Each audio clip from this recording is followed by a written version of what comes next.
Dean Ixchel De Schepper, striker muda AS Alkmaar U19, mengungkapkan minatnya untuk membela tim nasional Indonesia di masa depan. Pemain berdarah Indonesia Belanda ini kini menjadi perbincangan hangat setelah menyatakan keterbukaannya untuk dinaturalisasi dan bermain bagi skuad Garuda. Meski begitu, hingga saat ini ia mengaku belum dihubungi oleh PSSI. Dean memiliki darah Indonesia yang kental dari garis keturunan sang ayah. Kakeknya berasal dari Bandung, Jawa Barat, sementara neneknya berasal dari Surabaya, Jawa Timur.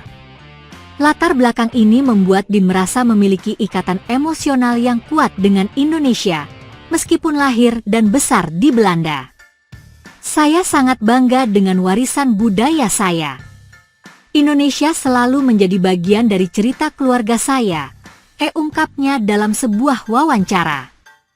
Ketertarikan Dean untuk bergabung dengan timnas Indonesia juga didukung oleh banyak penggemar sepak bola di media sosial. Di akun Instagram pribadinya, ia menerima banyak pesan dan komentar yang mendorongnya untuk memperkuat skuad Garuda. Dukungan ini semakin menguatkan keinginannya untuk mewujudkan mimpi bermain di panggung internasional bersama timnas Indonesia. Dukungan dari para penggemar sangat luar biasa, terutama ke media sosial saya. Itu membuat saya merasa dihargai dan diinginkan, tambahnya. Meski memiliki ambisi besar untuk membela Indonesia, Dean mengakui bahwa proses tersebut tidak sepenuhnya ada di tangannya. Saat ini, ia menunggu langkah konkret dari PSSI untuk memulai proses naturalisasi. Saya sangat terbuka untuk berdiskusi dengan PSSI jika mereka tertarik. Bermain untuk timnas Indonesia akan menjadi kehormatan besar bagi saya, ujarnya. Dean merupakan salah satu pemain muda yang memiliki potensi besar. Berposisi sebagai striker, ia dikenal dengan kemampuan mencetak golnya yang tajam dan kecerdasan dalam membaca permainan. Penampilannya bersama AS Alkmaar U19 telah menarik perhatian berbagai pihak, termasuk media di Belanda. Dengan usianya yang masih muda, Dean diyakini dapat memberikan kontribusi besar bagi timnas Indonesia jika diberi kesempatan. Ketertarikan Dean juga sejalan dengan upaya PSSI dalam mencari talenta diaspora untuk memperkuat timnas. Langkah ini telah menghasilkan sejumlah pemain berdarah Indonesia yang kini memperkuat skuad Garuda, seperti Sandy Walsh, Jordi Amat, dan yang terbaru yaitu Kevin Dix. Kehadiran Dean bisa menjadi bekal tambahan yang berharga bagi lini serang Indonesia di masa depan dalam kompetisi internasional. Namun, hingga saat ini, belum ada pernyataan resmi dari PSSI terkait minat Dean untuk membela timnas. Situasi ini memunculkan pertanyaan, apakah PSSI akan segera mengambil langkah untuk memasukkan nama Dean ke dalam radar mereka? Ataukah mereka akan melewatkan kesempatan untuk merekrut pemain muda berbakat ini? Dengan dukungan besar dari para penggemar dan keinginannya yang kuat untuk bergabung, Dean Ixchel De Schepper berpotensi menjadi aset berharga bagi timnas Indonesia. Kini, keputusan ada di tangan PSSI untuk membuka pintu bagi pemain muda ini dan memulai proses yang diperlukan. Para pendukung sepak bola tanah air tentu berharap langkah konkret segera diambil agar potensi besar Dean tidak terlewatkan begitu saja. Ivar Jenner dan Justin Hubner terpaksa tidak akan memperkuat timnas Indonesia di turnamen ASEAN Mitsubishi Electric Cup, AMEC 2024. Sebenarnya, kedua pemain diaspora ini sudah ditargetkan untuk bisa membela skuad Garuda, terutama untuk melawan Filipina pada 21 Desember mendatang. Di lain waktu, PSSI juga sudah melakukan komunikasi dan diskusi bersama dengan klub Jong Utrecht, Ivar, dan Wolves U21, Hubner, kendati demikian hasilnya tidak sesuai harapan alias buntu. Menyikapi hal tersebut, sebagai Ketua Umum Erick Thohir sudah ikhlas apabila kedua pemain abroad itu tidak jadi memperkuat anak asuh Shin Tae-yong dalam gelaran Piala AFF 2024 musim ini. Saya dari awal tidak ingin memaksakan semua pemain harus bergabung, tegas Erick Thohir saat ditanya mengenai kondisi Ivar dan Hubner yang tak kunjung membela timnas di Piala AFF. Justru ini prioritas Kira untuk meningkatkan pemain-pemain yang ada di Liga 1 Indonesia, tegasnya sembari mengakhiri pernyataannya. Ketua Umum PSSI itu tahu persis bahwa para pemain abroad yang mereka miliki tentu memiliki alasan khusus berupa kendala teknis atau dari pihak klub memiliki jadwal sibuk sehingga tidak dapat memberi izin. Erick Thohir tidak mau campur aduk dalam karir pemain yang ada di luar negeri.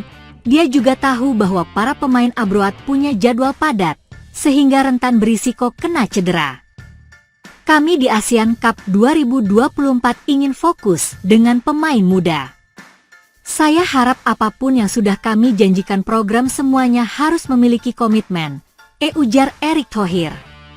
Jangan banyak bicara, jangan banyak ngeluh, fokus sajalah. Kami fokus di program yang sudah disepakati bahwa program PSSI baik, pelatihnya baik dan juga para pemainnya baik, tambahnya. Jadi, untuk menyikapi para pemain abroad yang awalnya sudah dimasukkan dalam daftar Garuda Caling untuk AFF, namun tak kunjung datang dan membela skuad Garuda, Erick tidak ambil pusing soal itu. Terlebih lagi, Ketum PSSI ini menginginkan semua lapisan timnas Indonesia bisa bekerja secara maksimal dalam menatap laga ASEAN Mitsubishi Electric Cup musim ini. Timnas Indonesia masih memiliki satu laga lanjutan di Piala AFF 2024, yakni melawan Filipina pada tanggal 21 Desember 2024 mendatang. Diakini laga melawan Filipina akan menjadi laga mati-matian bagus skuad Garuda, lantaran supaya bisa lolos babak penyisihan grup dan masuk ke babak gugur atau knockout di fase selanjutnya. Terlebih lagi, usai dikalahkan oleh Vietnam 1-0, langkah anak asuh Shin Tae-yong di Piala AFF 2024 agak sedikit berat dan terjal apabila ingin mencapai partai semifinal atau final, bahkan juara sekalipun. Timnas Kamboja memberikan ancaman kepada Malaysia dalam klasemen grup A Piala AFF 2024 atau ASEAN Championship kendati tengah diguncang isu pengaturan skor. Isu pengaturan skor itu muncul menjelang laga ketiga Kamboja melawan Timor Leste di Piala AFF 2024. Pertandingan yang diduga terdapat match fixing atau pengaturan skor adalah partai kedua melawan Singapura. Dalam pertandingan di Stadion Nasional Singapura itu Kamboja kalah 1-2 karena blunder kiper Vireak Dara. Akan tetapi gol-gol Singapura karena blunder Dara terbilang aneh. Karena gol-gol itu dianggap tidak biasa, Federasi Sepak Bola Kamboja, FFC, melakukan penyelidikan. Presiden FFC Sao Soha pun meminta untuk pihak berwenang mengusut insiden ini untuk menghapus kecurigaan adanya match fixing.